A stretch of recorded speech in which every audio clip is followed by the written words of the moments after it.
आज फिर उसके पति ने उसे जोर का चांटा मारा था। वजह बस इतनी थी कि उसने अपने पति को जो चाय दी थी वह जरा सी ठंडी हो गई। बस इतनी सी बात पर राजीव ने उसे जोर का चांटा मारा और चाय की प्याली को भी फेंक दिया। उसने प्याली के टूटे हुए टुकड़े समेटे और किचन में आ गई। किचन में आकर उसकी आंखें आंसू बर्दाश्त न कर सकी। वह खूब रोई और उस दिन को याद करने लगी जिस दिन वह अपनी आंखों में सुखीमय गृहस्थी के सपने संजोए दुल्हन बनी पिया घर आई थी। नेहा अपने माता पिता की एक ही बेटी थी। उसके दो छोटे भाई थे।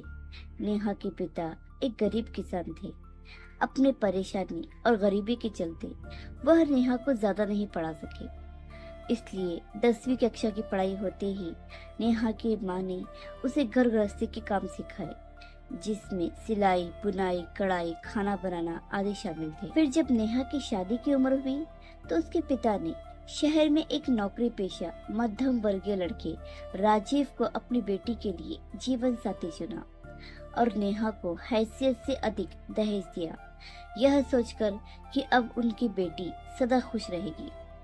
मगर नेहा को क्या पता था कि उसके अरमान और उसके पिता की उम्मीद इस तरह से टूटकर चकनाचूर हो जाएगी।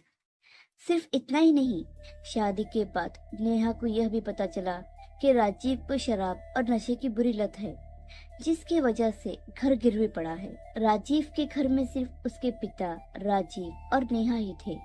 राजीव को ऑफिस जाने के लिए देरी हो रही थी। नेहा ने फटाफट उसके लिए नाश्ता बनाया और चाय बनाई। जब तक राजीव ने नाश्ता किया, नेहा चाय लेकर आई, लेकिन राजीव अपने फोन में व्यस्त था। उसके ऑफिस के जूनियर्स के साथ उसकी कुछ बहस चल रही थी। राजीव की गलती के कारण उसकी चाय ठंडी हो गई, मगर उसने अपने ऑफिस का सारा गुस्सा बेचारी नेहा पर उतारा। यह पहली बार नहीं था, इससे पहले भी कई मर्तबा छोटी छोटी बातों पर और कहीं का गुस्सा कहीं उतारने के चक्कर में राजीव ने नेहा पर हाथ उठाया था। राजीव गुस्से में ऑफिस चला गया और नेहा किचन में अपने काम पर लग गई। घर के सारे काम के साथ साथ ससुर की दवाई की जिम्मेदारी भी नेहा की ही थी। कल रात को ही उसने देखा कि उसके ससुर की बीपी की दवाई खत्म हो गई है। नेहा ने सोचा कि सुबह उठकर राजीव को इसके बारे में बताएगी, लेकिन उससे पहले ही यह सब हो गया, जिस वजह से वह राजीव को नहीं बता सकी। बीपी की दवाई खत्म होने वाली है, इस बात की जानकारी उसके ससुर को भी थी, मगर उन्होंने भी अपने बेटे से कुछ न कहा। लेकिन शाम को जब राजीव घर आया तो आते ही उसके पिता ने नेहा के खिलाफ उसके कान भर दिए। वैसे तो अक्सर घर के बेटे के कान भरने का काम सासू माँ करती है, लेकिन क्योंकि इस घर में सासू माँ नहीं थी तो सासू माँ के यह काम भी ससुर जी ही कर रहे थे। बजाय इसके कि वह अपने बेटे को समझाते, वह अपने बेटे की गलतियों को बढ़ावा दे रहे थे। राजीव का पारा तो पहले ही चढ़ा हुआ था। ऑफिस में कलीग्स और बॉस के साथ उसकी तू मैं हो गई थी और घर आते ही जब उसके पिताजी ने नेहा के खिलाफ उसके कान भरे तो मानो जैसे उसे बहाना मिल गया हो अपना फ्रस्ट्रेशन निकालने का। आज चांटा नहीं बल्कि उसने नेहा को खूब पीटा और उसके ससुर बाहर बैठे तमाशा देखते रहे। राजीव का एक दोस्त था संजय, जिसका अक्सर उनके घर आना जाना था। वह राजीव के इस गुस्से भरे व्यवहार और नेहा के साथ हो रहे अत्याचार को खूब जानता था। उसने भी राजीव को खूब समझाने की कोशिश की, मगर राजीव था कि कुछ सुनने को तैयार ही नहीं था। उल्टा उसने संजय से ही झगड़ा कर लिया।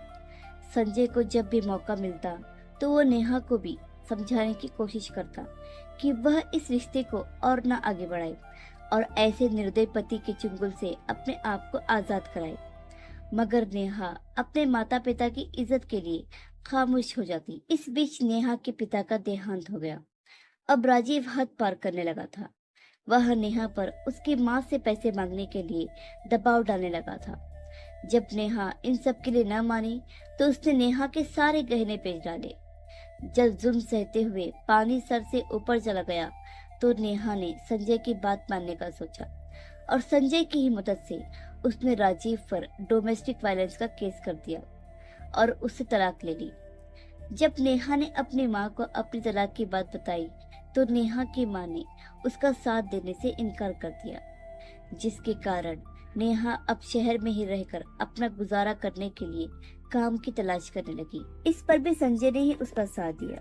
संजय की एक छोटी सी कपड़ों की मिल थी, जिसमें उसने नेहा को एक छोटा मोटा काम दे दिया। नेहा खुश थी कि चलो अब गुजर बसर के लिए कुछ इंतजाम हो गया है और कुछ पैसे माँ को भी भेज दूंगी, ताकि उसकी तरह उसके भाइयों की पढ़ाई न छूटे। कुछ समय के बाद संजय ने नेहा के सामने शादी का प्रस्ताव भी रखा, जिसे पहले नेहा ने तो इनकार कर दिया, मगर जब उसकी माँ ने इस बात पर जोर दिया कि अकेली औरत का इस समाज में रहना बहुत मुश्किल होता है, जब किस्मत दूसरा मौका दे रही है तो उसे हाथ से जाने नहीं देना चाहिए, नेहा ने शादी के लिए हाँ कह दी। फिर संजय ने नेहा से कोर्ट मैरिज कर ली। संजय उसका खूब ख्याल रखता, बड़े ही प्यार से उसे हर एक चीज सिखाता, इसलिए कि उसका कारोबार बढ़ रहा है, जिसकी वजह से अब उसे अलग अलग लोगों से मिलने का मौका मिलेगा, अलग अलग पार्टीज में जाने का भी मौका मिलेगा। इसलिए वो नेहा को लोगों से मेल मिलाप का सलीका, उनके साथ उठना बैठना, डांस आदि चीजें सिखाने लगा। संजय के साथ नेहा का जीवन आनंदमय और हंसी खुशी बीतने लगा। नेहा बहुत खुश थी कि अब उसे उसका मनचाहा जीवन साथी मिल गया। दिन बीतते गए। एक दिन संजय ने नेहा को बताया कि उसके कुछ क्लाइंट्स कोई डील करने के लिए उनके घर आने वाले हैं। इसके बाद उनका बिजनेस आगे बढ़ेगा और उन दोनों की जिंदगी बदल जाएगी। नेहा भी अपने पति के विकास से बहुत खुश थी। दूसरे दिन संजय के क्लाइंट्स आ गए, जिसमें 3 औरतें और 4 मर्द शामिल थे। नेहा ने भी उनकी मेहमानदारी के लिए खूब तैयारी की थी, ताकि उनके मेहमान नवाजी में कोई कमी न रहे, जिससे उसके पति के डील पर कोई असर पड़े। संजय ने भी सभी से नेहा का परिचय कराया। जलपान हुआ। सभी लोग नेहा और संजय की इस मेहमानदारी से बहुत खुश थे। छोटी सी पार्टी भी हुई, जिसमें खूब डांस हुआ। नेहा को यह थोड़ा अजीब तो लगा, क्योंकि पार्टी का कोई प्लान नहीं था। फिर नेहा ने सोचा कि शायद क्लाइंट ने डील पक्की कर दी है। इसी खुशी में संजय ने यह ऑन द स्पॉट पार्टी का इंतजाम किया। रात का खाना खाने के बाद संजय ने नेहा के लिए बड़े ही प्यार से फ्रूट जूस बनाया और नेहा को जूस देते हुए कहने लगा कि आज उसी के कारण उसकी डील पक्की हो गई है। आज जो कुछ भी नेहा ने संजय के लिए किया है, उसकी खुशी का इजहार करने के लिए उसने अपने हाथों से नेहा के लिए उसका फेवरेट जूस बनाया है। नेहा ने जूस ले लिया। उतने में संजय को एक कॉल आ गई, जिसकी वजह से वह बाहर चला गया। नेहा ने सोचा कि पहले थोड़ा सा फ्रेश होकर फिर जूस पिया जाए। जैसे ही वो फ्रेश होकर आई, उसने देखा कि पड़ोस के बिल्ली ने आकर जूस गिरा दिया। नेहा को बहुत दुख हुआ कि उसके पति ने उसके लिए इतने प्यार से जूस बनाया और बिल्ली ने गिरा दिया। उसने सोचा कि अगर संजय को इस बात की खबर होगी तो उसे बहुत बुरा लगेगा, इसलिए संजय के आने से पहले ही उसने जूस साफ कर दिया। इसके बाद वह अपने कमरे में सोने के लिए चली गई। फिर रात में अचानक उसकी नींद संजय के फोन की घंटी की आवाज से खुल गई। यही कोई रात के 3 बज रहे होंगे। संजय को एक कॉल आई। जैसे ही घंटी बजी, संजय ने तुरंत फोन उठा लिया। वो बहुत आश्चर्यचकित हुई कि संजय अभी तक सोया क्यों नहीं, लेकिन संजय को नहीं पता था कि नेहा भी नींद से जाग गई है। संजय फोन पर किसी मिस्टर विल्सन से बात कर रहा था।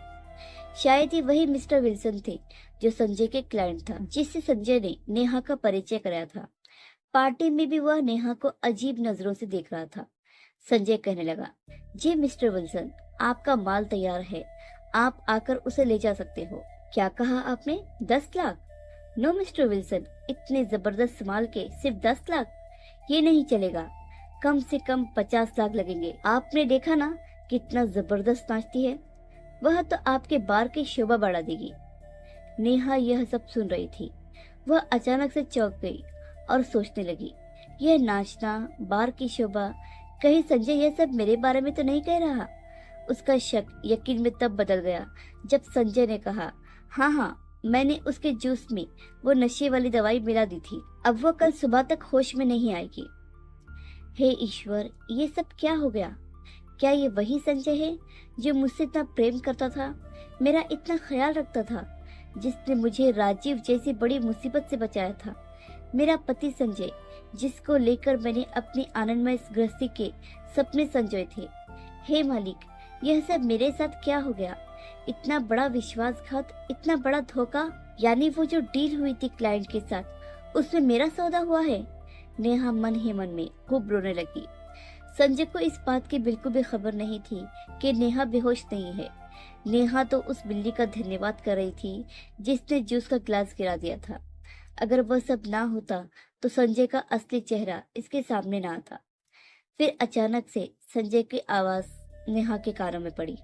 उसने कहा, हाँ हाँ, अब आ जाइए, मैं बाहर आता हूँ। और फिर वह कमरे से बाहर चला गया।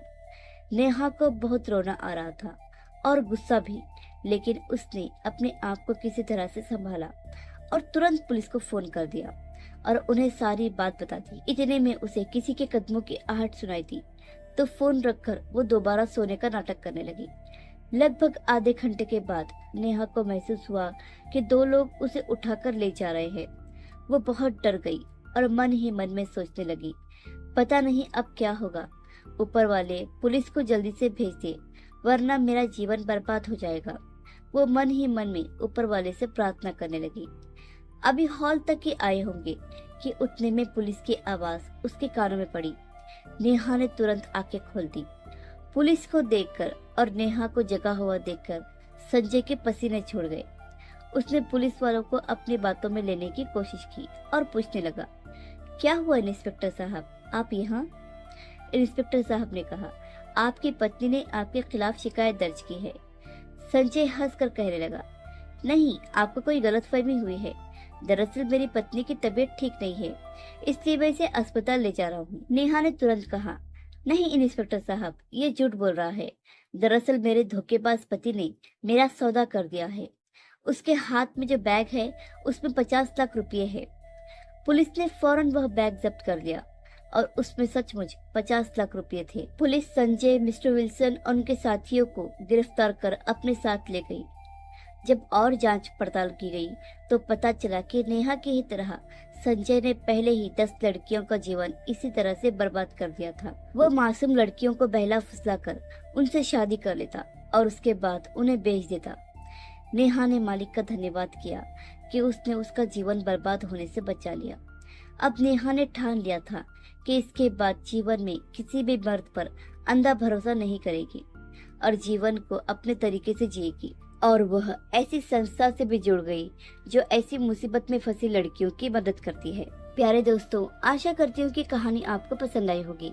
कहानी पसंद आई है तो लाइक, सब्सक्राइब और शेयर करना बिल्कुल भी ना भूलिए। और आपको यह कहानी कैसे लगी हमें कमेंट करके जरूर बताइए। धन्यवाद।